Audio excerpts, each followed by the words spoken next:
আমার মনে হতো যে ওখানে কি হচ্ছে, ওটা কি আমি নিজের চোখে দেখতাম, বুঝতামও। মানে আপনার সামনেই ঘটনাগুলো ঘটতো? ঘটতো। আমি দেখতাম দূর থেকে, মানে বোঝার চেষ্টা করতাম যে এটা কি হচ্ছে।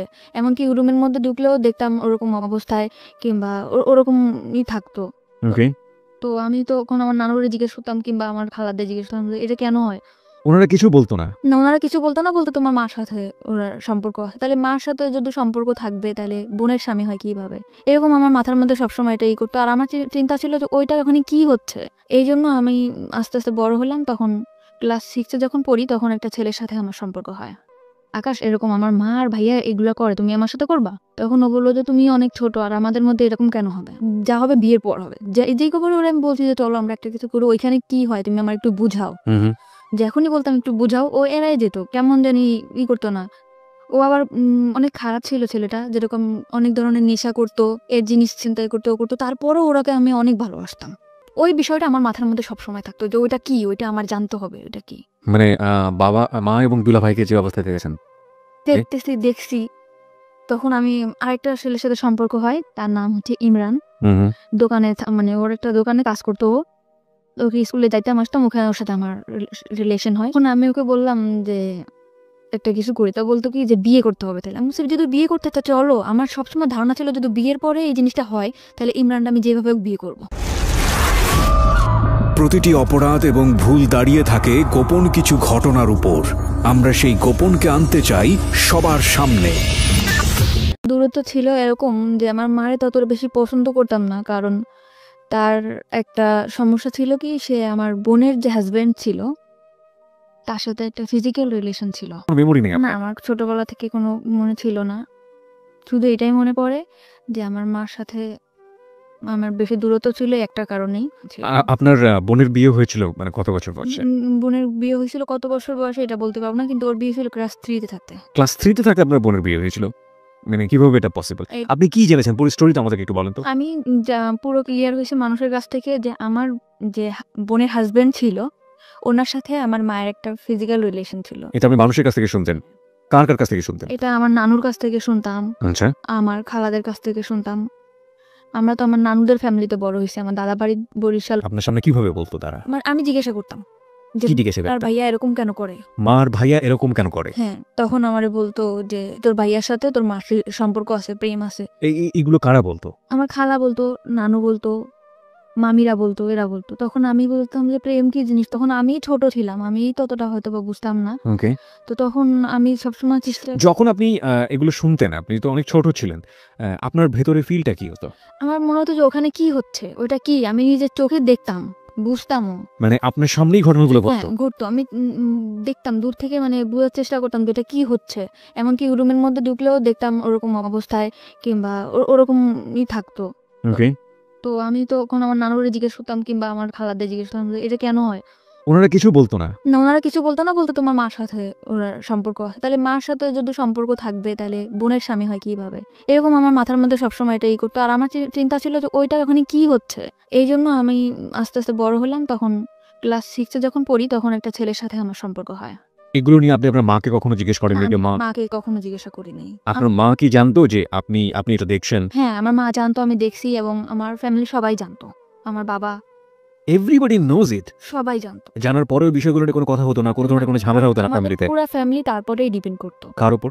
আমার দুলাভাইয়ের উপর। আপনার পুরো ফ্যামিলি এই ভদ্রলোকের উপর ডিপেন্ড করতো ইকোনমিক্যালি? জি। এবং এই জন্য কেউ কোনো কিছু বলতো না? না, কিছু বলতো। ডিপেন্ড করতো মানে কি ধরনের ডিপেন্ড করতো? টাকা পয়সা দিয়ে হেল্প করতো। আমাদের তো কোনো ভাই নেই, কাজের কোনো নাই, আব্বাও তো সেরকম বেশি কাজ করতে পারতো না। এই জন্য আমার ভাইয়াই সাহায্য। মানে আমার বাবা ওটা জানতো? হ্যাঁ, আমার বাবাও জানতো। এবং জানার পরেও কখনো এগুলো নিয়ে কোনো ধরনের মনোমালিন্য, কোনো ধরনের ঝামেলা? আমি ততটা বুঝতাম না। বুঝতে পারতেন না। মাকে নিয়ে আপনার প্রাথমিক পর্যায়ের প্রথম মেমোরিটাই হচ্ছে এরকম একটা জিনিস আপনার চোখে পড়া। আজকের এই স্টোরিটা খুবই খুবই খুবই গুরুত্বপূর্ণ প্রিয় শ্রোতা, এবং যেটা হয়তো সমাজের অন্য কোনো লাখো মানুষের মধ্যে ওর গল্পটা মিলে যাবে না, কিন্তু একটা সন্তানের জন্য অনভিপ্রেত কোনো ঘটনা তার জীবনে কতটা ছাপ ফেলে এবং এটা শেষ পর্যন্ত কোথায় গিয়ে কি দাঁড়ায়। আমাদের সামাজিক মানসিকতার জায়গাতে আমরা যে সোশ্যাল সাইকিয়াট্রিক যে ব্যাপারগুলো আমাদের চারপাশে ঘটে যায়, সেগুলো গণমাধ্যমে খুবই কম আসে। এবং এগুলো যে মানব জীবনে কতটা গুরুত্বপূর্ণ, নেগেটিভলি এগুলোর ইম্প্যাক্ট কতটা ভয়াবহ হতে পারে, কিংবা আদৌ একটা মানুষের জীবনে কতটা প্রভাব ফেলে, সেগুলো নিয়ে আজকের এই হ্যালো উইথ 920 অনেক দূর এগিয়ে যাবে। আমরা একটু ওকে জানার চেষ্টা করি আসলে। ওকে ফাইন, আপনি যেটা বলছেন যে ক্লাস 6-এ আপনি একটা ছেলের সাথে বা কোনো একটা, হ্যাঁ আমার মামার বন্ধু ছিল সে। তো আমি তার সাথে কথা বলতাম, সব ধরনের আর কি ফাজলামি করতাম। তখন আস্তে আস্তে বললো যে তোমার আমার খুব ভালো লাগে, তোমার আমার পছন্দ। ঠিক আছে, তখন আমিও আর কি ছিলাম যে ভালোবাসা কি জিনিস, ফার্স্ট টাইম 6-এ থাকতে এরকম আসছে, তখন আমিও এটার মধ্যে করলাম। তখন আমি ওরে বললাম কি, আমি আমার মার বিষয়টা ওরা শেয়ার করলাম যে আকাশ, ওর নাম ছিল আকাশ, আকাশ এরকম আমার মা আর ভাইয়া এগুলো করে, তুমি আমার সাথে করবা? তখন ও বললো যে তুমি অনেক ছোট, আর আমাদের মধ্যে এরকম কেন হবে, যা হবে বিয়ের পর হবে। যেই খবর ওরা, আমি বলছি যে চলো আমরা একটা কিছু করবো, ওইখানে কি হয় তুমি আমার একটু বুঝাও। যখনই বলতাম একটু বুঝাও, ও এড়াই যেত, কেমন জানি করতো না। ও আবার অনেক খারাপ ছিল ছেলেটা, যেরকম অনেক ধরনের নেশা করতো, এর জিনিস ছিনতাই করতো, ও করতো। তারপরও ওরাকে আমি অনেক ভালোবাসতাম। তখন ফার্স্ট টাইম আমার লাইফে আসছে, আমি ওরা অনেক ভালোবাসতাম। পরে আমার মামার সাথে একটা দ্বন্দ্বের কারণে ও আর কি চলে গেছিল। আচ্ছা, তারপরে আমি আমাদের স্কুলে যাইতাম, ওই বিষয়টা আমার মাথার মধ্যে সবসময় থাকতো যে ওইটা কি, ওইটা আমার জানতে হবে, ওইটা কি। মানে বাবা মা এবং দুলা ভাইকে যে অবস্থায় দেখেছেন, দেখছি। তখন আমি আরেকটা ছেলের সাথে সম্পর্ক হয়, তার নাম হচ্ছে ইমরান। দোকানে মানে ওর একটা দোকানে কাজ করতো।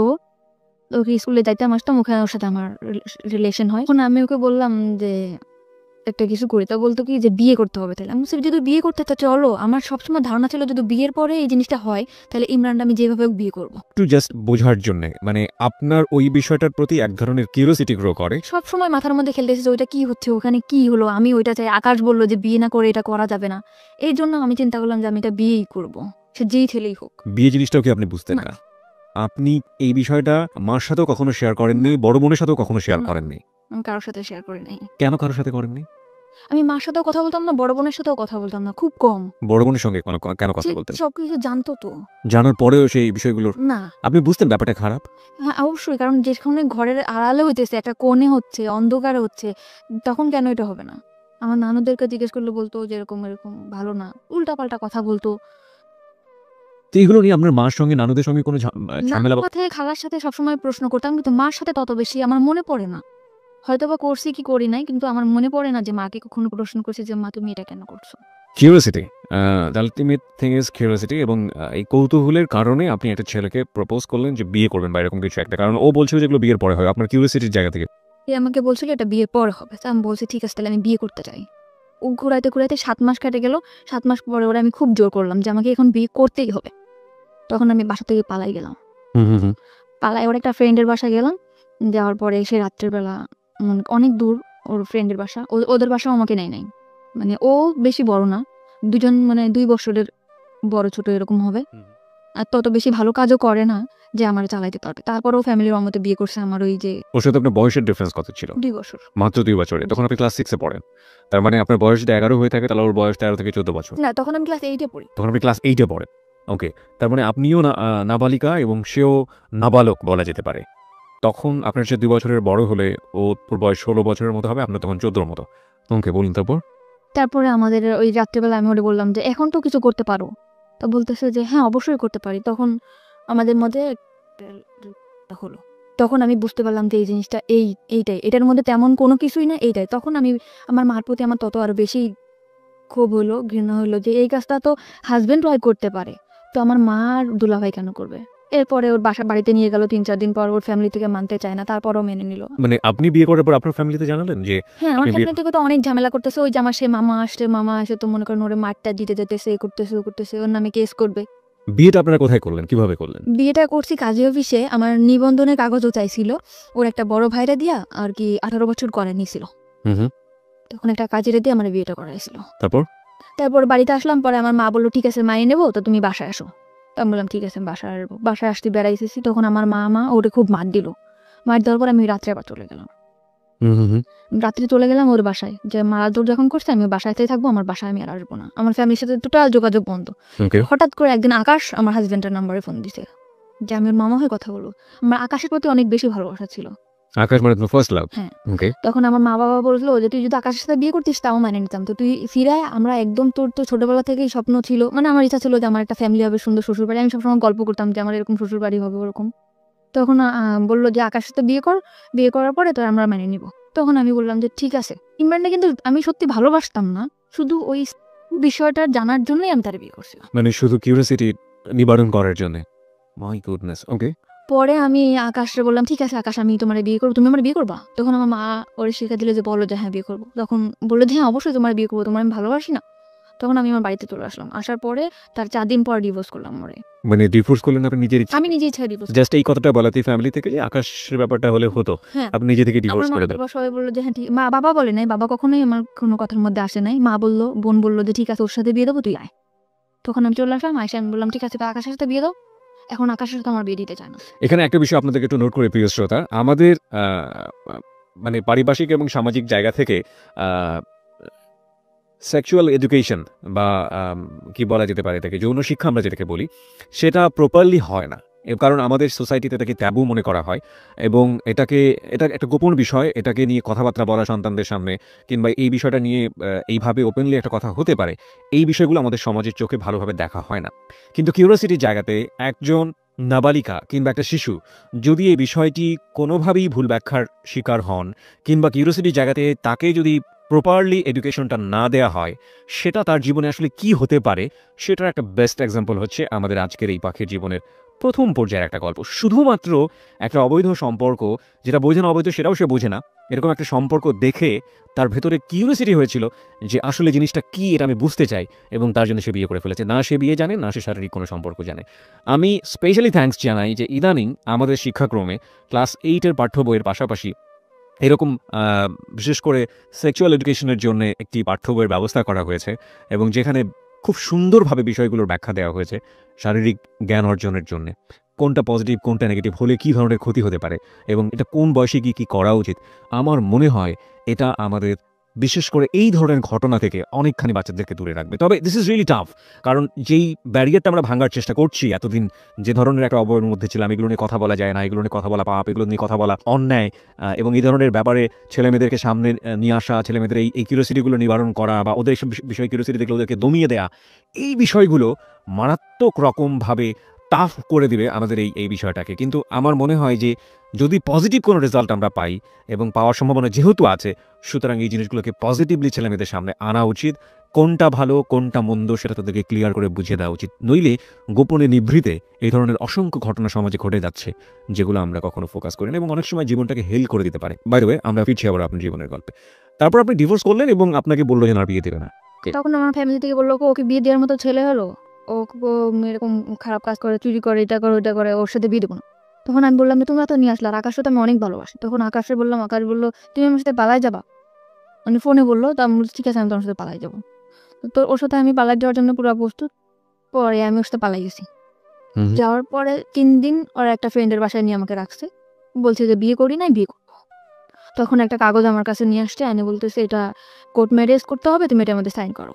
তখন আমি ওটার মধ্যে সাইন করছি। হাজব্যান্ড ওয়াইফ যেভাবে থাকে ওইভাবে থাকার জন্য পুরো প্রিপারেশন নিছি, বাসা নিছি, এরকম থাকবো। তখন ওর আরেকটা মামা ছিল, মানে আমার মামারই বন্ধু এরা, তার নাম ছিল সুমন। তখন এসে বললো তুমি যে এরকম বাসা টাসা নিছো, ওর সাথে কি তোমার বিয়ে হয়েছে? আমি বলছি হ্যাঁ। কয়েক ওইটা বিয়ের কাগজ না, এটা তোমার সাথে 1 বছরের কন্ট্রাক্ট ম্যারেজ করবে বলে বিয়ে করছে।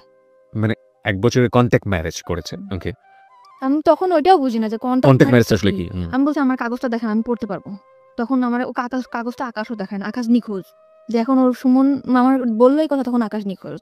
কিন্তু আকাশের প্ল্যান ছিল ওইটাই যে মামা, আমার আগে যে মামা ছিল তার সাথে তার দ্বন্দ্ব ছিল, এই জন্য সে আমার বিয়ে করবে কিংবা একটা ইসের মধ্যে রাখবে, কিন্তু সেও আমারে ভালোবাসতো না। কিন্তু আমি ভাবতাম যে একটা সংসার হবে, আকাশ আমার ভালোবাসা, আকাশের সাথে আমি ভালোভাবে থাকতে পারবো। সেভাবে হলো না। তো তখন আমার সুমন মামা ফোন দিল মা বাবারে, মা বাবা বললো যে ঠিক আছে ওরা নিয়ে আসো। জিনেদা ছিলাম আমরা, ইয়ান থেকে খুলনা নিয়ে আসলো। খুলনা নিয়ে যাওয়ার পরে আমার মা বললো যে ঠিক আছে যা হয় হয়েছে, এরকম ভাবে থাকো। এরকম করে পরে আমার ঢাকাতে চলে আসলাম। আমার বোন আর দুলাভাইও ঢাকাতে থাকতো, তখন চাকরি হয়েছিল আমার বোনের। তো থাকতো মিরপুরে, আমি ওর বাসায় থাকতাম, টুকটাক বাসার কাজ টাজ করতাম, থাকতাম এভাবে। তার 2 বছর পরে তখন আমার লেখাপড়া একদম বন্ধ। মানে কোন ক্লাসে থাকা অবস্থায়? 8 ক্লাস 8-এ থাকা অবস্থায় আপনার লেখাপড়া বন্ধ, এইসব ঘটনা ঘটার পরে পরপর 2টো বিয়ে। ওকে। পরে আমাকে করলো 2 বছর পরে আমার ফ্যামিলি থেকে একটা ছেলে দেখলো। আচ্ছা। ফ্যামিলি থেকে ছেলে দেখার পরে আমি 2 বছর মধ্যে ঢাকাতেও থাকতাম, খুলনাতেও থাকতাম। পরে আমাকে আনলো বাড়িতে দেখালো, ছেলে একবার দেখেই পছন্দ করলো। 1 সপ্তাহের মধ্যে বিয়ে। ওকে প্রিয় শ্রোতা, আমরা এই জায়গাটায় ছোট একটা বিরতি নিতে চাই। আপনারা সবাই শুনছেন close up presence hello 8920 ABC radio FM 89.2 এ। আমি আরজে কিবরিয়া রয়েছে আপনার সঙ্গে, এবং আজকে পাখি তার জীবনের গল্প বলার জন্য আমাদের স্টুডিওতে। পাখিকে দেখার জন্য, কিছু বলার জন্য, ওর সাথে যোগাযোগ করার জন্য আপনারা আমাদের ফেসবুকে কানেক্টেড হতে পারেন। আমাদের ফেসবুকের ঠিকানা হচ্ছে www.facebook.com/abcradiofm89.2। এছাড়াও আপনি চলে আসতে পারেন আমার ফেসবুক পেজে। আমার ফেসবুকের ঠিকানা হচ্ছে facebook.com/kibria.rj, KEBRIA, স্পেলিংটা হচ্ছে KEBRIA.RJ। এবং পেজটিতে যাওয়ার পর আপনি লাইক দেওয়ার সঙ্গে সঙ্গে আমাদের হ্যালো 8920 মেম্বার হয়ে যাবেন। ফিরে আসছি ঠিক 3 মিনিট পর। Close Up presents Hello 8920. Close Up. The closer, the better. FM 89.2। Close Up presents Hello 8920. Close Up. The closer, the better. 3 minute পর প্রিয় শ্রোতা, আরও একবার ওয়েলকাম করছি ক্লোজ আপ প্রেজেন্স হ্যালো 8920-তে। আমি আরজে কিবরিয়া রয়েছে আপনার সঙ্গে, এবং আপনারা সবাই শুনছেন এবিসি রেডিও এফএম 89.2। আজকে জীবনের গল্প বলার জন্য এখানে রয়েছে পাখি। 19 বছর বয়স তার, এবং তার যে জীবনের গল্প সেটা আসলে খুবই খুবই খুবই মর্মান্তিক। আমরা ফিরবো তার কাছে যেখানে আমরা ছিলাম। পাখি, আপনি বলছিলেন যে আপনার 1 সপ্তাহের মধ্যে বিয়ে হয়ে যাবে, এরকম একটা পরিস্থিতি তৈরি হয়েছে আপনার ফ্যামিলিতে। আর এই আমাদের গেস্টকে দেখার জন্য আপনারা ফেসবুকে আসতে পারেন। আমাদের ফেসবুকের ঠিকানা www.facebook.com/abcradiofm89.2। এছাড়াও আপনি চলে আসতে পারেন আমার ফেসবুক পেজে। আমার ফেসবুকের ঠিকানা হচ্ছে facebook.com/kibria.rj, KEBRIA, স্পেলিংটা হচ্ছে KEBRIA.RJ। ওকে, বলুন তারপর। তারপর 1 সপ্তাহের মধ্যে বিয়ে ঠিক হলো। ছেলে দেখার পর বললো ঠিক আছে, আমার পছন্দ হয়েছে, আমি ওকে বিয়ে করতে চাই। ওকে, ছেলে কি করে? ছেলে বাড়িতে কৃষিকাজ করে। তো আমিও বললাম যে ঠিক আছে, ফ্যামিলি থেকে যখন দিতেছে আমি বিয়ে করব। বাবা বাড়ি ঘর সব দেখে আসলো, বিয়ের দিনও পড়লো, হয়েও গেছে। তার বাড়িতে গেছে, মানে হয়েছে কি, তার বাড়িতে গেছে, তার চাচার যে ঘরটা আছে সেই ঘরটা দেখাইছে, তার চাচার বাড়িটা দেখাইছে। মানে যখন ঘর বাড়ি দেখাবে তখন সেই চাচার বাড়িটা দেখিয়েছে? আচ্ছা, তার যে মূল বাসা সেটা সে দেখাই নাই। আচ্ছা। তা আমার ফ্যামিলিও বুঝতে পারে নাই। বিয়ের পরে আমাকে উঠাইছে একটা ভাঙার ঘরের ভিতরে। ঘরটা একদম হেলে পড়ে যাবে, উপরে টালি, নিচে আছে বেড়া আছে। আমি আমার হাজব্যান্ডকে জিজ্ঞেস করলাম যে আপনাদের এই এটা কেন? তখন বললো কি, চাচার বাড়ি আর আমার বাড়ি কি এক না? তখন আমি বললাম চাচার বাড়ি আর তোমার বাড়ি এক তো সেটা তো কথা না। আমার তো ঘর যেটা, আমার যেই ঘরটা আমি থাকবো সেই ঘরটা যদি ভালো না হয় আমি কেমনে থাকবো? এই ঘরটা তো এখনই আমার শরীরে পড়ে যাবে। আমি বললো পড়বে না, সব ঠিক হয়ে যাবে, আমার জায়গা জমি আছে, বিক্রি করবো। তো তখন আমি মানে নিলাম চুপচাপ যে যা হোক হয়েছে, জীবনটা অনেক ভুল হয়েছে। আর আমি ম্যারিড পার্সন ছিলাম, সে আনম্যারিড ছেলে। এটা সে জানতো? তার কাছে বলা হয়েছে এটা? তাকে কিন্তু বিয়ের আগে জিজ্ঞেস করা হয়েছে যে আপনি কি ম্যারিড পার্সন? সে বলছে যে না, আমি ম্যারিড পার্সন না। এবং আপনার সম্পর্কে বলা হয়েছে যে? আমি নিজে তাকে বলছি যে আমি দুটো বিয়ে করেছি, আমি এরকম রিলেশন করে 2টা বিয়ে করছি। এবং কি কারণে বিয়ে করেছি কারণটা বলেননি কখন? তো বলছি যে আমি রিলেশন করে বিয়ে করছি। দুটো বিয়ে করেছি? হ্যাঁ, সেটা শুনেই আমার প্রতি হয়েছে যে বিয়ের সাথে কোনো ব্যাপার না, আপনারা দেখে আমার খুব ভালো লাগছে। ওকে। তারপর আমরা আমার বাবার বাড়ি বেড়াতে আসলাম। বেড়াতে আসার পরে এইভাবে দিন যায়। তারপরও আমি শহরে তো মানুষ হয়েছি, তারপরও আমি অনেক কিছু মিস করতাম যে এই জিনিসটা নাই, সংসারে এই জিনিসটা নাই। অনেক কষ্টে দিন যেত আমার। তার আর কোনো ভাই বোন ছিল না, সে একটাই ছেলে। ওকে।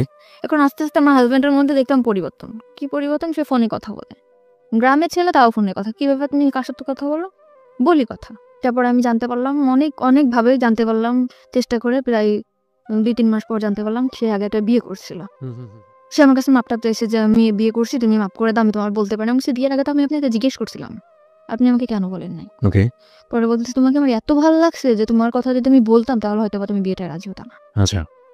তখন আমি বললাম যে ঠিক আছে, যা গেছে গেছে, আপনি ওই মেয়ের সাথে যোগাযোগ করেন না, আমি করবো না। ওকে। তারপরও মেয়েটার সাথে যোগাযোগ করে। তখন আমি বললাম খুলনাতেই রাখবো না, তোমাকে আমি নিয়ে চলে যাবো ঢাকাতেই। ঢাকা আসতে গেলে কিছু টাকা লাগবে। কিন্তু আমার বিয়ের মধ্যে কোনো কিছু দেয় নাই, শাড়ি গয়না যা দেওয়া লাগে, গয়নাঘাটি কিছু দেয় না, এমনি শাড়ি, চুড়ি, লিপস্টিক, এটা যা দেওয়া লাগে দিছে। এখন একটা রুলি দিছিল স্বর্ণের। তখন আমি মারে বললাম যে মা, রুলিটা আমরা বেশ বন্ধক রাখি, এখন ক্যাশ টাকা তো আমার কাছে দিচ্ছে না, বন্ধক রাখা আমি টাকাটা নিয়ে দিই, তুমি ও পরে চাকরি করে যখন টাকা ছাড়া যাবে তখন। তখন বললো যে ঠিক আছে চল বন্ধক রাখতে যায়। বন্ধক করে যখন রাখতে গেছি তখন আঙ্কেল আমারে বলে তুমি কি দুষ্টামি করতে আসছো আমার সাথে? কোন আঙ্কেল? মানে জুয়েলারির যে আঙ্কেল। ওকে। বলছি কেন আঙ্কেল? বলতেছে যে অবশ্যই, তুমি এটা এমনিটি স্বর্ণ রিয়াই না, তুমি বলতেছো এটা স্বর্ণের। আমি বলছি কেন, এটা আমার বিয়েতে দিছে, এটা কেন এমনিটি স্বর্ণ হবে? এটা স্বর্ণের পানিতে ধোয়া, এটা 6 মাস পর কালার যাবে। তখন আমি আমার হাজব্যান্ডের ফোন দিলাম যে তুমি আমাদের মানে টাউন আছে, টাউনে আসো। তা তখন দোকানে নিয়ে গেলাম, যেটা কি এটা তো স্বর্ণের না। তো বলতেছে কে বলছে স্বর্ণের না, অন্য দোকানে চলো। তুমি কোন দোকানে যাবা স্বর্ণপটির মধ্যে? পরে ওর যে দোকানে যাইতেছে সেই দোকানে একই কথা। তখন ও মানে ওর ঘাম বের হয়ে গেছে পুরা। পরে বলতেছে কি যে মাফ করে দাও, তোমার খুশি করার জন্য এটা করছি। তাও আমি মাফ করে দিছি ওরে। আমার ফ্যামিলি থেকে মোটে রাজি না যে এরকম এখন থেকে এই ছেলে এরকম করতেছে, তা ভবিষ্যতে সে কি করবে। তখন আমি তারপরও ঢাকাতে নিয়ে আসলাম, নিয়ে আমার বোনের কাছে রেখে গেলাম, ভাইয়া ওর একটা চাকরি দিতে। ওরা চাকরি দিল। ওর আগরাতে চাকরি হতে গেলে রক্তের গ্রুপ পরীক্ষা করতে হয়, গ্রুপ পরীক্ষা করাইলো, টাকা পয়সা যা লাগে সব ভাইয়া দিল, ম্যাচ ঠিক করে দিল। ভাইয়া মানে আপনার দুলা ভাই? সেই দুলা ভাই। ওকে। মানে আমাদের ফ্যামিলিতে সে খুব কেয়ার করে। তারপরে চাকরি দেওয়ার পরে চাকরি থাকলো আমার টাকা পয়সা দেয় না।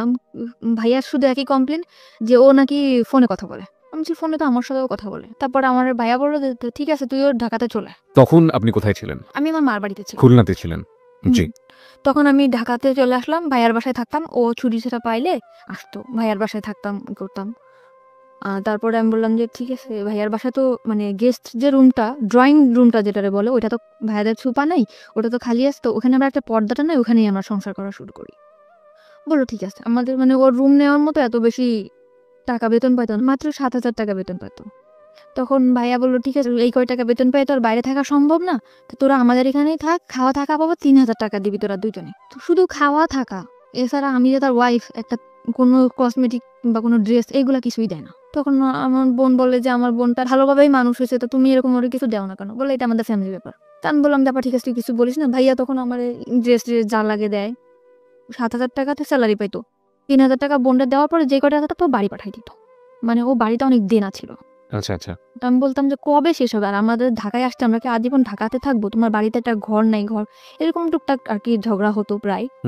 হাজব্যান্ড ওয়াইফ যেটা ভালোবাসে এটা কখনো আমি পাইতাম না। আচ্ছা। সবসময় মানে চিন্তা করতে কি এত চিন্তা করো তুমি চিন্তা করে তো কোনো কিছু বের করতেই পারো না। তখন আমার দুলাভাইরে বললাম ভাইয়া আমার একটা চাকরির ব্যবস্থা করে দাও। তো বললো যে এই তো তুই পাশ করিস না, এই যে পরীক্ষা দিয়ে পর চলে আসছিস, তোর কি চাকরি দিব? তো ভাইয়ারা সবসময় বলতাম যে একটা চাকরি দিয়ে দাও, একটা চাকরি দিয়ে দাও। তখন ও যে কোম্পানিতে চাকরি করে, ফরেনার কোম্পানিতে, ওর একটা ম্যাডাম ছিল। তো ওই ম্যাডামটা বাচ্চা কাচ্চা হইতো না, তার হাজবেন্ডও বাইরে থাকতো, সেখানে একা থাকতো। তা আমারে তার কাছে রেখে আসছিল, মাসে 5,000 টাকা স্যালারি দিবে, অল টাইম তার সাথে থাকতে হবে। ওকে। তো এরকম আমি থাকতাম। তখন আমার হাজবেন্ড সে ডাইরেক্টলি বলতেছে বাসায় কাজে দিছে নেই করছেন, কিন্তু আমি বাসায় কাজ করতাম না, শুধু তার সাথে থাকতাম।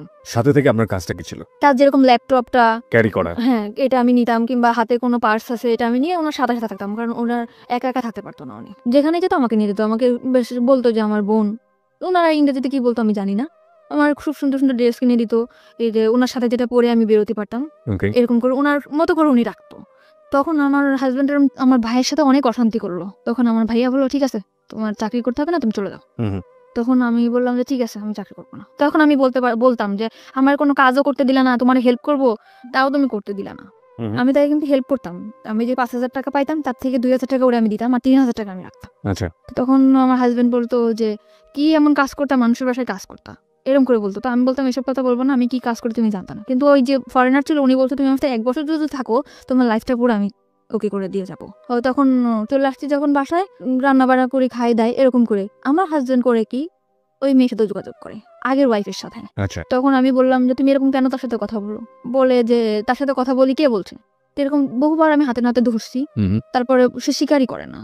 তারপর আমার সাথে অনেক ঝামেলা করে, ঝগড়া করে, এই করে। পরে আমি বলছি যে তুমি যদি এরকম করে থাকো তার সাথে তুমি থাকো, আমার সাথে কোনো যোগাযোগ করে তার সাথে থাকো, যাও। এক কথা বলার সাথে সে তার কাপড় চোপড় নিয়ে আমার ভাত থেকে নেমে চলে গেছে।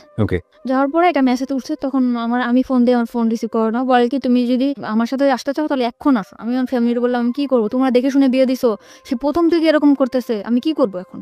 বলে তার সাথে তুমি কোথাও যাবে না, তুমি তোমার ভাইয়ের বাসায় থাকো। তখন আমি আমার ভাইয়ের কাছে, বোনের কাছে থাকতে লাগলাম। আমার প্রথম 2-1 দিন 4-5 দিন 1 মাস 2 মাস ফোন দিছে, পরে আমার কোনো ফোন দিত না।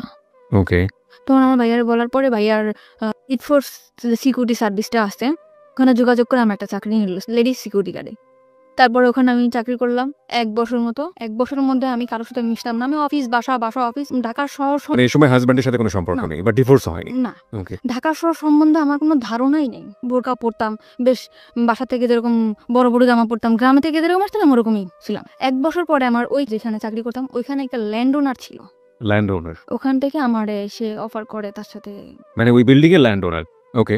ওই ল্যান্ড ওনার আমার প্রপোজ করে যে মানে বিভিন্নভাবে, তুমি দেখতে অনেক সুন্দর, তোমার লুকিংটা অনেক সেক্সি, তোমার দেখতে খুব ভালো লাগে। পরিচয়টা হলো কিভাবে? মানে উনি আসে যায়, আমি সালাম করি যে স্যার আসসালামু আলাইকুম, আবার লিফটটা আমি ধরে দেই, উনি উঠে, ল্যান্ড ওনার যেহেতু, আবার আসলে ওনার হাতে যদি কিছু থাকে ওটা আমি ক্যারি করি। তো এই জন্য উনি আমার মানে ডাকলো যে তুমি একটু উপরে আসো, 13 তলায় আসো। আমি গেছি জি স্যার। পরে বলতেছে তোমার লুকিংটা অনেক সুন্দর, তোমার আমার খুব ভালো লাগে, তুমি আমার সাথে করবা, একদম ডাইরেক্ট। তখন আমি বললাম স্যার আপনি কি বললেন এটা, আমি আপনার সম্মান করি, তারপর আপনি এভাবে বলতে পারেন না। বাই দ্য ওয়ে, এখানে একটু মানে মানে I am really really confuse. যেহেতু আপনি মোটামুটি একটা আইন শৃঙ্খলা রক্ষাকারী এরকম একটা বেসরকারি প্রতিষ্ঠানেই কাজ করতেন, সেখানে ওনার তো একটু ভয়ে ডর কিছু করা উচিত ছিল। মানে উনি ডিরেক্ট এইভাবে ডেকে নেবেন, আপনার অ্যাটিটিউডের মধ্যে কোনো কিছু কি ছিল এরকম যে কারণে ও আমি আচ্ছা। সবসময় অনেক রুট ছিলাম, আমার সাথে কেউ কথা বলতেও সাহস পেত না। আমরা যে কটা মেয়ে ছিলাম আমাদের সাথে কোনো ছেলেরাও কথা বলতো না, আমাদের যে ছেলে গার্ডগুলো ছিল সেও কথা বলতো না। পরে আমি বললাম স্যার আপনি আর কি, জাস্ট তোমার আমি দেখলাম যে তুমি তোমার জায়গায় কেমন অনেস্ট। ওনার কথাটা অনেক তাড়াতাড়ি ফিরায় নিল। তখন বললো কি যে আমার এখানে চাকরি করো, এখানে তো অনেক 13 তলা বিল্ডিং, অনেক ভালো ভালো লোকেরা আসে, তো তুমি কি কি করো না করো এই জন্য। তা দেখলাম ভালো, তুমি থাকতে পারবা এখানে, 1 বছর হয়েছে, আমি চাই যতদিন এখানে আছে তুমি থাকো। তখন আমি বললাম যে স্যার ঠিক আছে। তখন সে ল্যান্ড ওনার, তার উপর আমি কিছু বলতেও পারি না। তখন আমার যে জুন কমান্ডার ছিল তাকে আমি বললাম স্যার এরকম ভাবে আমার প্রপোজ করছে। কয় তোমার তো কপাল খুলে গেছে। সে কি মেল ছিল না ফিমেল ছিল? ছেলে ছিল। ছেলে, ওকে। তো তুমি যদি একটু সময় তার সাথে করো, আমি তখন ব্যাপারটা যে কি ব্যাপার, আমি এখানে ঢাকা শহরে কাজ করতে আসছি। তখন আমি স্যারে বললাম স্যার আমি যদি কাজ করেই খাবো তাহলে আমি যদি ওরকম করেই খাবো তাহলে তো আমার কাজ করার দরকার আসে না। এখানে আমি আমার শ্রম বিক্রি করতে আসছি, আমার শরীর না। তখন আমি তাকে এই কথাটা যখন বললাম সে আমার পড়ানো রাগিয়ে গেল যে তোমার জন্য আমাদের এই পোস্টটা থাকবে না। পোস্ট থাকবে না? হ্যাঁ, এই কথা বলার পর আমি ওখান থেকে চলে আসলাম আমাদের হেড অফিসে। উনি আমার নামে কমপ্লেন করলো, আমার যে জুন কমান্ডার স্যার উনি এরকম ডিউটি ভালো করে না, এই জন্য ওর নামে কমপ্লেন হয়েছে, ল্যান্ড ওনার কমপ্লেন দিয়েছে, আপনি ওকে ডাকেন অফিসে। আমাকে স্যার ফোন দিল। আমি ভর্তি হওয়ার পরে কখন আর অফিসে যাই নাই, ওই ফার্স্ট টাইম। ওকে। খুব ভয় পাচ্ছি আমি, স্যার আপনি আমাকে কেন ডাকছেন? কি আমি জানি কি হয়েছে না হয়েছে। আমি পরে স্যারের বললাম যে স্যার আপনি আমার বাবার বয়স এরকম এরকম ব্যাপার। কি মা তাহলে তোমার ওখানে যাওয়া ঠিক হবে না, তুমি রিজার্ভে থাকো। রিজার্ভ? হ্যাঁ, ওকে। যে বিভিন্ন জায়গায় যেরকম সোনারগাঁ, রেডিসন এরকম যেরকম পার্টি টাটি হয়, এখানে ডিউটি করলে তুমি ডিউটি করো। ওকে। এমনি সময় বাসায় থাকবা, তোমার স্যালারি 6,000 টাকা, 9,500 টাকা স্যালারি পাইতাম, ওখান থেকে 6,000 টাকা চলে আসছে। ওকে। ওখানে বিভিন্ন ছেলেদের সাথে ডিউটি করতে হতো, আমি ওখান থেকেই খারাপ হয়ে গেলাম। মানে রিজার্ভে যাওয়ার পরে আপনি মানে হাউ ইট হ্যাপেন, মানে খারাপ হয়ে গেলাম বললে আপনি একটু বুঝবেন না কিভাবে কি ঘটনাগুলো ঘটেছে? মানে একটা ছেলের সাথে মিশতাম, অমুক জায়গায় ডিউটি করতে হবে, আমাদের দুইজনের, একটা ছেলে একটা মেয়ে। কত কথা হয় না, কথা হইতে হইতে হইতে হইতে ওরা বলে যে আমরা এরকম ড্রিঙ্কস করি, আমরা অনেক মজা থাকি, তুমি কি এমন ড্রেস পরো, বোরকা পরো, বোরকা পরো কেন, এখন কি মেয়েরা বোরকা পরে কিনা। আর আমার মধ্যেও না ওরকম একটা চঞ্চলতা কাজ করতো, আমিও চাইতাম যে না এদের সাথে খোলামেলাভাবে থাক। এর ভিতরে এরকম থাকতে থাকতে আমাদের বাড়ির পাশে একটা বাড়ি ছিল, বাড়িটার নাম নাই, মানে আমাদের থেকে অনেক ভালো অবস্থা। ছেলেটা দেখতে শুনতে অনেক সুন্দর ছিল, সে যে আমার মতো একটা মেয়ে প্রপোজ করবে আমি ভাবতে পারিনি। আমি এর মধ্যে বাড়িতে গেছিলাম একবার, পহেলা বৈশাখে বাড়িতে গেছি। সে আমাকে ডাইরেক্ট বললো যে পাখি তোমার খুব ভালো লাগে, তোমার বিয়ের আগে থেকেই ভালো লাগে, তো তোমার সাথে আমি ফ্রেন্ডশিপ করতে পারি। আমি বললাম যে ঠিক আছে করতে পারো। তখন আমিও চাইছিলাম যে একটা মানুষ আমার জীবন থাকুক। এরকম করতে করতে না তার সাথে আমার ফোনে, সে থাকতো খুলনাতে, আমি থাকতাম ঢাকাতে। ফোনে রিচার্জ করে দিতাম, আমি চাকরি করতাম, ফোনে রিচার্জ করে দিতাম 50 টাকা 100 টাকা, কোনো গেঞ্জি যা পারতাম কিনে রাখতাম ওর জন্য। ও খুশি হতো, আমার অনেক বেশি মানে আমার কথা দিয়া বলায় রাখতো। আমি এখন যেটা বুঝি যে না আমার কথা দিয়া বলায় রাখে।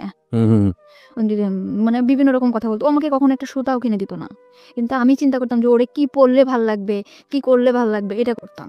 যেমন প্যান্ট, শার্ট, টি শার্ট, ঘড়ি এগুলো কিনতাম, বিভিন্ন উপর টাকা দিতাম। আমি আর যে 6,000 টাকা থেকে মানে অল্প কিছু, ধরুন 200-500, তখন ওইটাই আমার কাছে বেশি ছিল, ওরকম দিতাম। ও নিত, ও চাইতো। পরে ও মাস্টার্স কমপ্লিট করলো, তখন আমি বললাম যে তুমি ঢাকাতে আসবা, বললো হ্যাঁ ঢাকাতে আসবো। ঢাকাতে আসলো ফ্রেন্ডের বাসায়, আমরা ঢাকায় দেখা করলাম, কথা বললাম অনেক। ও সবসময় বলতো তোমার আমি বিয়ে করবো, যে আগে থেকে আমার পড়াশোনাটা কমপ্লিট হোক। ছেলেটা অনেক সুন্দর ছিল। মানে ও তো বিবাহিত ছিল? না, বিবাহিত ছিল না। একদম বিবাহিত ছিল না। আপনি সম্পর্কে সব জানতো? হ্যাঁ, আমার বাড়ির পাশে সব জেনে শুনে আমার দিকে আগাইছিল। ওকে। কিসে পড়তো ছেলেটা?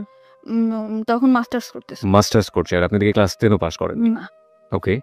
ঠিক আছে। তখন আমার হয়তো ওটা আবেগ ছিল, আমি বুঝতাম না যে ও যেরকম আমার দিকে আগাইছে, আমি ভাবতাম মনে হয় সত্যি সত্যি ও আমার ভালোবাসে। এখানে একটা বিষয় একটু নোট করছি প্রিয় শ্রোতা, আজকের স্টোরিটা এতটাই বেশি সেন্সিটিভ, আমাদের সামাজিকতার জায়গা থেকে আজকের অতিথির পুরো ফেসটুকু আমরা ফেসবুকে দেখাতে পারবো না, কিন্তু একজন মাস্টার্স পড়ুয়া একটা ছেলে একটা ক্লাস 8 পড়ুয়া একটা মেয়ের প্রতি এফেক্টেড হতে পারে কি কারণে, কতটুকু সৌন্দর্য একজন মেয়ের মধ্যে থাকলে এ ধরনের ঘটনা ঘটতে পারে, ততটুকুই সুন্দর ও আসলে, এবং অ্যাবসলিউটলি শি ইজ বিউটিফুল। কিন্তু আমরা আমাদের গল্পের জায়গাটা থেকে আমরা পারছি না ওর পুরো মুখ অবয়বটা আপনাদেরকে দেখাতে। চলুন আমরা আবারও ওর কাছে ফিরি। হ্যাঁ বলুন তারপর। কিন্তু আমি সবসময় চাইতাম যে আমার ছোট্ট একটা সংসার হোক। আমি আবারও স্বপ্ন দেখতে শুরু করলাম যে আমার লাইফে যা গেছে গেছে, ও হয়তো বা আমার এই সুন্দর একটা সংসার দিতে পারবে। বাই দ্য ওয়ে, আপনি যখন এটা বলছিলেন যে আপনি আপনার ছেলে কলেজের সাথে মিশে বিভিন্ন পার্টিতে হ্যাঁ, তারপর দায়িত্ব করতেন, ওই সময়গুলো থেকে আপনি ওদের সাথে মিশে ড্রিঙ্কস না তখন আমি এগুলো তখনও ওরা শুরু করেন? ওরা করতো, আমি আর কি ভাবতাম যে আসলে আমি একটু করবো, এই করবো, মানে ভালো লাগতো। তারপর চিন্তা করতাম না, বোনের বাসায় থাকি, ভয় পেতাম, কিছু করতাম না। তো তখন নাজিমের সাথে আসতে, মানে আমার সাথে রিলেশন ছিল, তার নাম ছিল নাজিম। তখন ও বললো যে ঠিক আছে আমি তোমার বিয়ে করবো। আবার স্বপ্ন দেখতে শুরু করলাম যে আমার ছোট একটা সংসার হবে, আমরা অনেক প্ল্যানিং করলাম যে আমাদের একটা মেয়ে বেবি হবে, এরকম বাসা নিব, তুমি তো এরকম সুন্দর, আমাদের বেবিটাও হয়তো, অনেকভাবে প্ল্যান করলাম।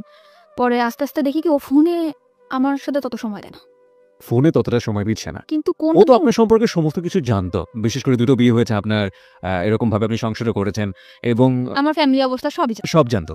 ও কি শুধুমাত্র আপনার সঙ্গে প্রেমের সম্পর্কই ছিল নাকি আলাদা এক ধরনের ইন্টেনশন ছিল, ফিজিক্যাল ফিজিক্যাল রিলেশন কোনো ধরনের কোনো ইন্টেনশন ছিল না? ওকে বলুন তারপর। আমি ফোনে টাকা ঢুকাই দেই, ও ফোনে কথা বলে অন্য মেয়ের সাথে। তা আমি ওর ফোনে টাকা ঢুকাই দিলেও আমি ওর ফোনটা রিসিভ করতাম না, কারণ আমি যে কোম্পানিতে চাকরি করতাম ওখান থেকে ফোন আমাকে দেওয়া হয়েছিল, মানে ওখান থেকে আমি ফোন করলে বিল পাইতো। ওকে। তো ওই ফোনটাতে আমি ওকে ফোন করতাম অল টাইম, কখনো ওর ফোন আমি রিসিভ করি নাই। চিন্তা করতাম বেকার, কি করবে, ওরা আমি টাকা দিই, ও বন্ধু বান্ধব আমার ফোন দিত, যে বলতো জানি আজকে না আমার ফ্রেন্ডের সাথে আমার পার্টি দিতে হবে, আমার কটা টাকা দিবা, 500 টাকা দাও না। ওকে। তখন আমি এভাবে সবসময় টাকা পয়সা দিতে থাকতাম। পরে একটা সময় বললাম, আমার ফ্যামিলি থেকেও জানাজানি হয়ে গেল ব্যাপারটা, যে তুই আবারও একটা ছেলের দিকে এরকম করে পড়তেছিস, তোর হাজবেন্ড আছে এরকম আছে। তখন আমি আমার ফ্যামিলির বকাবকি শুরু করলাম, কি হাজবেন্ড, তোমরা কি দেখে দিছে এই করছো। তখন না নাজিম আস্তে আস্তে দূরে সরে যেতেছে, আমার বলতেছে ডাইরেক্ট, বলতে তুমি আমার ফোন করবা না, কখনো ফোন দিবা না, কোনো কারণ ছাড়াই। তুমি আমার সবসময় ফোর্স করো, কার সাথে কথা বলি, কি করি না করি, তুমি আমার তখন আপনার হাজবেন্ডের সঙ্গে একেবারেই আপনার যোগাযোগ অফ। একদম যোগাযোগ। বাই দ্য ওয়ে, আপনার হাজবেন্ডের নাম যেন কি ছিল? রিপন। রিপনের সঙ্গে আপনার যোগাযোগ পুরোপুরি of. Something beyond entertainment. Welcome. জি বলুন তারপর। তো রিপনের সাথে কোনোভাবে যোগাযোগ নেই, মানে আমার হাজবেন্ড কোনো যোগাযোগ করে না, কিছু না। ওকে। তখন আমি নাজিমকে বললাম বিয়ে করবে না, তখন বললে যে ভালোবাসলে যে বিয়ে করতে হবে এমন কোনো কথা আছে, তোমারটা আর আমারটা কি একসাথে ম্যাচ করে? এতদিন পরে সেটা বললো যে ভালোবাসলে কি বিয়ে করতে হবে, কিন্তু তোমার আমার অনেক ভালো লাগে, তোমার অনেক ভালোবাসি, কিন্তু তোমার আমার বিয়ে করা সম্ভব না। তো ওরে আমি অনেক বেশি ভালোবেসে ফেলছিলাম, মানে আমি যাকেই ভালোবাসি অনেক বেশি ভালোবাসি ফেলি, কিন্তু সবাই আমার সাথে মানে বুঝতেই পারি না যে এরা আমার সাথে এরকম প্রতারণা করতেছে। তখন নাজিম ফোন দেই, ফোন ধরে না। তখন এই যে আমার যে ফ্রেন্ডরা ছিল ওদের সাথে আমি মিশলাম। ওকে, মানে কলিগ যারা কলিগ ছিল এদের সাথে আমি মিশলাম, মিষ্টি বললো যে ড্রিঙ্কস কর, ভালো লাগবে। পরে আমি এক পর্যায়ে ড্রিঙ্কস করলাম, ড্রিঙ্কস করলে সত্যিই দেখলাম ভালো লাগে। মানে ওই যে নাজিমের বিষয়ে যে কষ্টটা, কিংবা আমার যে পুরা মার দিক দিয়ে কষ্ট, কিংবা হাজবেন্ডের দিক দিয়ে কষ্ট, আমার কোনো কষ্টই নেই, পুরা দমে ড্রিঙ্কস করলাম। এমন ড্রিঙ্কস করতেছি আমার মধ্যে চেঞ্জ দেখে আমার দুলাভাই আমার দিকে হাত বাড়াইলো। যেরকম আমার বোন অফিসে গেছে, আমার দুলাভাই হঠাৎ আমার এসে পিছন দিয়ে ধরে বলে, তোর আমার খুব ভালো লাগে, তোর হাজবেন্ড নিয়ে আমি তোরে ভালোবাসি। তখন আমি আমার বোনকে বললাম, বোন তুই কোথায়? বাসায় আসছে। বাসায় আসার পর আমার 17,000 টাকা ছিল, ওর কাছ থেকে টাকাটা নিয়ে আমি বাসা দেখে চলে গেলাম। তো আরেকটা মেয়েরে নিলাম, মেয়েটার নাম ছিল মেঘলা। ওরে নেওয়ার পর ও আর আমি থাকতাম। তো ওখান থেকে আরো সুন্দরভাবে ড্রিঙ্কস করতে পারতাম। বাসায় কখন আসলাম কখন গেলাম, ড্রিঙ্কস করে চিল্লাইতাম, কানতাম, নাজিম করে ওরে ফোন দিতাম, কোনোই ছিল না। কিন্তু আমি ওখান থেকে ড্রিঙ্কস করা শুরু করলাম। ওই বন্ধু বান্ধব ছিল, মানে শেয়ারে, কিন্তু আমি 200 টাকা দিতাম, ও 200 টাকা দিত, এরকম একটা বোতল কিনে নিয়ে আসতো, বোতল কিনে খেতাম, খাইতে বাসা দিতাম, মাতলামো করতাম। তো এরকম করার পরে এখন রিজার্ভে ছিলাম। তো আমি পরে নতুন একটা পোস্ট লাগবে 1 তারিখে, গেল বছর, যে বছরটা চলে গেল, ওই গেল বছরের এই 1 তারিখে 1 তারিখে পোস্ট লাগছে। লাগার পর আমার এই যে জুন কমান্ডার ওনার সাথে আমার পরিচয় হলো, যে ঠিক আছে আপনার জন্য আমি ডিউটি করব এরকম একটা খ্রিস্টান প্রতিষ্ঠানে। তখন আমার খ্রিস্টান প্রতিষ্ঠানে দিল, আমি ওখানে ডিউটি করতাম। ডিউটি করার পরে ওখানে ডিউটি করতেছি 2টা মেয়ে, আমি আর একটা মেয়ে, আর ওই বাসাটায় থাকতাম। তা আমার হাজবেন্ড আমার সব দিক দিয়ে যোগাযোগ বন্ধ ছিল, কোনোভাবে আমার সাথে কোনো যোগাযোগ করতো না। তা আমার যে ছাড়টা ছিল উনি আবার আমার খুব হেল্প করতো। হেল্প করতো মানে কিরকম, আমি ঠিক মতো বাসায় যাচ্ছি কি না, কি করতেছি না করতেছি, এই বিষয়টা সে দেখতো। আচ্ছা তারপর আমি ড্রিঙ্কস করতেছি, এটা অনেকভাবে বাধা দিত যে পাখি আপনি ড্রিঙ্কস করবেন না, আচ্ছা এরকম না করতে। আমি বললাম, আমি আপনার না কেন শুনবো, আমি আপনার না শুনবো না, আমি একজনকে ভালোবাসি। এরকম আমি এত বেশি ভালোবাসতাম, চিল্লা পাল্লা করতাম, ড্রিঙ্কস করতাম, রাস্তাঘাটে চিল্লা পাল্লা করতাম।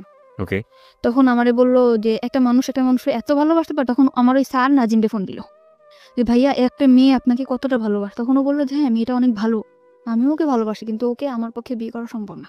ওকে নাজিম এটা বললো। হুম। ওকে তখন আমার সব কলিগরা ওকে একবার করে ফোন করলো যে ভাইয়া, মানে আপনি সব কলিগের কাছে আপনার উইকনেসটা দেখাতেন, যে মানে আপনার দুর্বলতাটা আমি দেখাতেন। ড্রিঙ্কস করার পরে আমি আর সবসময় ওরকম ওরে ফিল করতাম, আমি আগের মতো ডিউটি করতে পারতাম না, করতে পারতাম না ওরকম।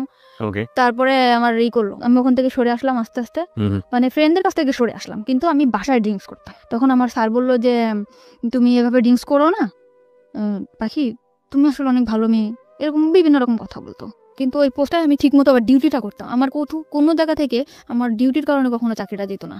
ওকে আমি ঠিক মতো ডিউটি করতাম, ডিউটি আওয়ার্সের পরে আমি উল্টাপাল্টা করতাম, যেরকম ড্রিঙ্কস করতাম, আবার বাইরে ঘুরতে যেতাম, এটা করতাম। তখন আমার এই স্যার আমার দিকে আগে আসলো। কিভাবে আগে আসলো, বললো যে তোমার মতো ভালো যদি আমার ওয়াইফ আমারে বাসতো, তাহলে আমার মনে হয় পুরো পৃথিবীটা ওরে দিয়ে দিতাম। এই ধরনের কথা বলতো। মানে তার ওয়াইফের প্রতি অনেক ধরনের দুর্বলতা আমাকে দেখাইতো, মানে তার ওয়াইফ তার দিক দিয়ে পারফেক্ট না, সে তাকে ভালোবাসে না, সে তাকে কোনোভাবে সুখ দিতে পারে না, সে তার ছেলের দিকে যত্ন নেয় না, সে তার সংসারে কোনোভাবেই মানে মন নেই, এরকম। তখন আমি বললাম এসব কথা আমারে বলেন কেন? তখন আমার মনের মধ্যে কিন্তু নাজিমই আছে। সে মানে অফিস আওয়ার পরে আমার নিয়ে ঘুরতে যেত, আমিও যেতাম, আমার ড্রিঙ্কস করে যেত, ঘুরতে যেত, করতো। তখন আমি খুশি ছিলাম, ভালোই ছিলাম। ওকে তারপরে না হইলো, ওনার ওয়াইফ যখন বাড়িতে গেছে, তখন আমি আর উনি একদিন ড্রিঙ্কস করছি। উনি ড্রিঙ্কস করলে কোনো প্রবলেম হয় না, ওকে কিন্তু আমি ড্রিঙ্কস করার পরে আমি মানে পুরো অ্যাবনর্মাল হয়ে যায়। তখন আমি চিন্তা করতাম, মানে আমার সেন্সই থাকতো না। কিন্তু নাজিমকে কল করতাম, নাজিমকে কল করে এটা করতাম ওটা করতাম, উল্টাপাল্টা চিল্লাপাল্লা করতাম। তো ওনার ওয়াইফ যখন বাড়িতে গেছে, ওনার বাসায় আমাকে নিয়ে গেছে। এটা কি আপনি জানতেন আগে থেকে যে ওনার বাড়িতে আছে? না, আমি কিছু জানতাম না। আমরা কিন্তু কুড়িল বিশ্বরের একটা বার আছে, ওখানে থেকে ড্রিঙ্কসটা বাইরে এনে ড্রিঙ্কস করছি, এটা জায়গায় বসে ড্রিঙ্কস করার পর আমি অ্যাবনর্মাল হয়ে গেছি। পরে উনি ওনার বাসায় আমাকে নিয়ে গেছে। নিয়ে যাওয়ার পরে সত্যি কথা আমার সেন্স ছিল না তখন, হয়তোবা আমাদের মধ্যে ফিজিক্যাল কোনো রিলেশন আছে, হয়তোবা মানে কি আমি শিওর। ওকে আপনি পরবর্তীতে শিওর হয়েছেন? ওকে হয়েছে তার মানে ড্রিঙ্কস করার অনেক রাত্রেবেলা আমার মানে সেন্স একদম, আমি এখানে স্যার, আমি এখানে কেন? তখন বলতেছে কি যে তোমার আমার খুব ভালো লাগে, তোমার সব কিছু পারফেক্ট, আমার ওয়াইফের থেকে তুমি অনেক বেটার, এরকম করে বললো। তখন আমি খুব কাঁদতেছি যে আপনি এটা কি করলেন, আপনার সাথে আমার এটা কেন হলো, এরকম করে। তখন মাইনে নিছি, নেওয়ার পরে না তখন চাকরিটা বাঁচানোর ভয়, তখন ভয় পেতাম কি হয়তো বা চাকরিটা থাকবে না। চাকরি না থাকার ভয়টা কেন ছিল? মানে ফোর্সে চাকরি করতাম, এটা তো কোনো সরকারি চাকরি না, এটা যখন তখন চলে যেতে পারে। আপনি যার কথা বলছেন উনি চাইলে আপনার চাকরি ডিসমিস করে দিতে পারেন। হ্যাঁ, একজন জুন কমান্ডার ছিল, সে চাইলে চাকরি ডিসমিস করতে পারতো। কারণ ফার্স্ট যেখানে চাকরি করতাম উনি কিন্তু তখন আমার নামে কমপ্লেন করার পরে আমার চাকরিটা ওখান থেকে যাওয়ার পরে আমি রিজার্ভে আসছিলাম। ওকে সো আপনার এই ভয়টা কাজ করতো? হ্যাঁ, এইভাবে কাজ করতো, এই যে আমার যদি কোনোভাবে চাকরিটা না যেত। তারপর এরকম যে আমার বিভিন্ন জায়গায় ঘুরতে নিয়ে যেত, বিভিন্ন জিনিস গিফট করতো, কিনে দিত। আপনি এগ্রি করে গেলেন? হ্যাঁ, আমি এগ্রি করে গেলাম যে নাজিমের অ্যাবসেন্টটা কিন্তু সে ঢুকে পড়ছে আমার লাইফে। এত দ্রুত? এত দ্রুত মানে কি, বেশ কিছুদিন হয়েছে, 4 মাস এরকম। সে এরকম একটা মানুষ যে সে কিভাবে যেন আমার ক্যাশ করে ফেললো। আর তারা আমি কিন্তু ফার্স্ট টাইমে বলতাম যে আপনার আমি কখনো ভালোবাসবো না। আমি তারা আরো বলতাম যে আপনার ওয়াইফ আছে না, এরকম এরকম জিনিস গিফট করবেন, এইভাবে করো। সে অনেক ওয়াইফকে কিভাবে কনভিন্স করবে? হ্যাঁ, সে তার ওয়াইফকে কিন্তু অনেক চেষ্টা করতো, কিন্তু তার ওয়াইফ সেরকম ধরনের ছিল না অ্যাকর্ডিং টু হিজ ল্যাঙ্গুয়েজ, মানে তার ভাষ্য অনুযায়ী। ওকে তার কথা অনুযায়ী সে ওরকম ছিল না, সে পারফেক্ট ছিল না, ঠিক আছে। তারপরে এরকম আমার তখনও আপনার আগের হাজবেন্ডের সঙ্গে আপনার না, আমার ডিভোর্স হয় নাই। আমার আগের হাজবেন্ডের সাথে আমার ডিভোর্স ছিলই না। আমার হাজবেন্ডের সাথে আমার কোনো যোগাযোগও ছিল না। তারপরে এই করছে, এরকম আসতে যাইতো আমার ডিউটি আওয়ার্সের পরে, তার সাথে আমরা একসাথে ঘুরতে যেতাম, খাইতাম, ঠিক আছে, এরকম ভাবে ছিল। সে এরকম আস্তে আস্তে আমার একদম অনেক কাছে চলে আসলো। সে মনে করেন আমার ডিউটি আওয়ার্সের পরে আমার না দেখলে পাগল হয়ে যেত, যেমনি হোক আমার বোঝাতো। সে চলে আসতো, কোথায় চলে আসতো? অফিসের ওখানে চলে আসতো, আইসা আমার নিয়ে বাসায় নামায় দিয়ে আসতো। যেহেতু সে একজন অফিসার এবং তার আন্ডারে তো অনেক এমপ্লয়ি কাজ করে, বাকি সবাই বুঝতো না ব্যাপারটা, এবং তার জন্য এটা প্রেস্টিজিয়াস না? দূরে থাকতো অফিস থেকে, মনে করেন এখান থেকে 10-5 মিনিট হাঁটে যাওয়া লাগবে, এরকম এতটা দূরে থাকতো সে আমার রিক্সায় যাইতে কষ্ট হবে দেখে সে রেগুলার, একটা ভাঙা রোড ছিল, ওই ভাঙা রোডের রেগুলার আমার জন্য বাইক নিয়ে দাঁড়ায় থাকতো। ওকে ওকে ওখান থেকে আমাকে নিয়ে ওখানে নামায় দিয়ে আসতো, নামায় দিয়ে আসতে এরকম রেগুলার দিয়ে আসতো। তারপরে আমি বুঝলাম যে আসলে সে আমাকে অনেক ভালোবাসে, ওকে, অনেক ভালোবাসে। তারপরে আমি আস্তে আস্তে ওনার প্রতি দুর্বল হলাম। যখন আমি দেখলাম যে না, তার ওয়াইফ তার প্রতি ইয়া না, তখন আমি তার প্রতি দুর্বল হলাম। ও দুর্বল করে ফেলছিল আমাকে, এমন মানে ওয়াইফ তার প্রতি ডিভোটেড না, এটা তো তার ল্যাঙ্গুয়েজ ছিল। তার ছিল, আর আমিও বুঝতাম। কিভাবে বুঝতেন? মানে সে যখন ফোনে কথা বলতো, মানে তার ওয়াইফের বলতো একটু পানি দাও তো, তুমি নিয়ে খাও। এটা আপনি ফোনে শুনতে পাতেন? হ্যাঁ, এটা আমি শুনতে পেতাম। তুমি নাও কিংবা এদিকে আসো তো, মানে আমি just শুনতাম। তার ফ্যামিলি সম্পর্কে আপনি কতটুকু জানতেন? শুধু ওই ওয়াইফের বদনামই জানতেন নাকি আরো অন্য কিছু জানতেন? না, ওয়াইফের অতটুকু জানতাম, তার ফ্যামিলিটা অনেক বেশি ভালো ছিল। কিরকম? সে তার রুমে সে অনেক দিক দিয়ে তার ওয়াইফের সুখে রাখছিল, কিন্তু সে যে তার ওয়াইফ, সে কখনো মনে করতো না যে আমার হাজবেন্ডের সুখে আমি সুখী। সে মনে করতো তার সুখই তার সুখ, হাজবেন্ডের যে একটা জিনিস, এই জিনিসটা যে আমার, সে এটা ভাবতো না। এটা তো তার ভাষ্য অনুযায়ী, আপনি তো তার পরিবারের মধ্যে ঢোকেন নেই, কখনো আমি তার এভাবে যেয়ে দেখি না, দেখেন নাই। সে তার যেভাবে বলেছে আপনি সেটা সেভাবে বোঝার চেষ্টা করেছেন। এভাবেই। ওকে ওকে। তারপরে এরকম কয়েক মাস গেল, যাওয়ার পরে তখন এই কয়েক মাসের মধ্যে আপনারা কি কি করছেন? হ্যাং আউট করছেন, বাইরে ঘুরে বেড়াচ্ছেন, ডেট করছেন, রুম ডেট করছেন জি কন্টিনিউয়াসলি? জি কন্টিনিউয়াসলি। একবারের জন্য মনে হয়নি যে অন্যায় করছেন? অন্যায় ফার্স্টে মনে হয়েছিল, পরে মনে হলো যে না, আমার লাইফটা কি, আমার তো ওই নোংরা জায়গা থেকে উঠাই নিয়ে আসছে। আমি যে ড্রিঙ্কস করতাম, আজে বাজে ছেলেদের সাথে আমি মিশতাম, আমি যে খারাপ হি অলসো ড্রিঙ্কস, সে তো সে কিন্তু আমার জন্য ড্রিঙ্কস করতো, সে কিন্তু ফার্স্টে ড্রিঙ্ক করতো না। মানে আপনাকে এখানে থেকে নিয়ে আসার জন্য যে কোনো ভাবেই হোক না কেন, আপনার যে রাস্তায় আছেন সে রাস্তায় আগে পা দিয়েছে, তারপর ওখান থেকে সরানোর চেষ্টা। ফার্স্টে আমাকে বিভিন্ন ছেলেদের সাথে আমি মিশতাম, বিভিন্ন ছেলেদের সাথে আমি ভালো কোনো ড্রেস পরতাম না, যেরকম জিন্স টপস এগুলো পরতাম। ওকে, জিন্স টপস, ওকে। হ্যাঁ, এইগুলা থেকে সে আমার বাই করছে, ভালো ভালো ড্রেস কিনে দিছে, বড় বড় হাতার জামা বানায় দিছে, যে এগুলা পরো না, খারাপ বলবে মানুষ। মানে আমার মধ্যে একটা চেঞ্জ আনছে সে। আমি যেরকম আগে রাস্তায় বেরোলে মনে হতো যে না, এই ছেলের সাথে দুষ্টামি করবো, কথা বলবো, এরকম আমার আর মনে হয় না। বাই দ্য ওয়ে, আমার একটা প্রশ্ন আছে। ছেলেটা যদি আপনাকে এতটাই ভালোবাসবে, তাহলে প্রথম দিন নিয়ে গিয়ে কেন এই ধরনের শারীরিক সম্পর্ক করলো? সে তো অন্যভাবে আপনাকে প্রপোজ করতে পারতো। এটা হয়তো বা তারও ইচ্ছা ছিল না, এটা আমি আসলে জানি না। কখন আপনি তাকে জিজ্ঞেস করেছেন পরবর্তীতে যে তুমি আমাকে যেহেতু লাভই করো, তাহলে আমি কেন তাকে এটা বাধ্য করলে? করছিলাম। আপনি তাকে বাধ্য করেছেন অ্যাকর্ডিং টু হিজ ভয়েস, মানে সে এটা বলেছে? সে বলেছে তুমি আমাকে বাধ্য করছো, আমি একটা পুরুষ মানুষ, আমি কন্ট্রোল হয়ে গেছি। বাধ্য করেছে বলেন? আপনার অ্যাটিটিউডের মধ্যে এগুলো ছিল? হ্যাঁ, আমি হয়তো বা কিছু করছি, কিন্তু এটা আমার, বললাম না, আমার তখনও সেন্স নাই। আমি অনেক, you are not in sense. Okay, তারপর? ঠিক আছে, এরকম বলার পর তখন আমি একটা বাসা নিলাম। বাসা নিলেন মানে? মানে ওই বাসাটা ছেড়ে দিলাম, আমি আগে যে বাসাটা থাকতাম ওই বাসাটা ছেড়ে বেশ দিলাম। কয়েকজন ফ্রেন্ড মিলে থাক। হ্যাঁ, তখন আমি আলাদা একা একটা বাসা নিলাম। একটা বাসায় কি ওর সিদ্ধান্ত অনুসারে নিলেন নাকি আপনি একা একা নিজে নিলেন? একা বাসাটা কেন প্রয়োজন হলো? ওর জন্য, আমি ওর একটা সময় কাটাবো, আমরা হাজবেন্ড ওয়াইফ থাকবো, বিয়ে করব। বিয়ে করার কথাও আপনাকে বলেছেন? হ্যাঁ, অল টাইম আমারে বলতো, যে আমি বলতো হ্যাঁ বিয়ে করবো, সমস্যা কি, তুমি আমার ওয়াইফ, সব জায়গা বলতো। ওর কখনো ভয় থাকতো না যে না, আমি একটা জায়গায় বলবো আমার ওয়াইফ, কখনো আমার নিয়ে ঘৃণা করতো না। ও বলতো যে তোমার আমি একটা পচা নর্দমা থেকে উঠে নিয়ে আসি, তুমি আমার কাছে একটা পবিত্র। ও আপনার পাস্ট সম্পর্কে জানতো, অতীত সম্পর্কে জানতো? সব, আমার পুরা ফ্যামিলির ডিটেলসও জানতো, মা বাবা ভাই বোন সব জানার পরেও আমার প্রতি অনেক বেশি দুর্বল হয়েছে। তো এরকম করে সবসময় বলতো, অনেক অনেক লাভ করতো। বাসা নিলেন কোথায়? বাসা নিলাম অফিসের পাশেই। অফিসের পাশেই? আপনার কলিগরা জানতো যে এই ধরনের সম্পর্কে আপনি ওদের জড়াতেন? পুরোপুরি সিক্রেট ছিল বিষয়টা? হ্যাঁ, পুরোপুরি সিক্রেট। আমার সবাই জানতো আমার হাজবেন্ড আছে, আমার একটা বেবি আছে, বাচ্চা, মেয়ে বাচ্চা, এটা জানতো। আমিও সবসময় ফেস করতাম যে আমার একটা বেবি আছে, মেয়ে, এরকম করে ফেস করতাম। তো ওরকম বাসায় আসতো যাইতো, সবাই জানতো আমার হাজবেন্ড। তো আমাদের মধ্যে না বিয়ে একটা সময় কাজী অফিসেও নিয়ে গেছে আমাকে। কাজী অফিসে নিয়ে গেল? হ্যাঁ, চলো বিয়ে করবো। গেছি, তখন আমার ডিভোর্স হয় নাই। তখন কাজী অফিস থেকে বললো যে ওনার তো ডিভোর্স হয় নাই, 3 মাস, ডিভোর্স হওয়ার 3 মাস পর বিয়ে করতে হবে। Something beyond entertainment. Welcome.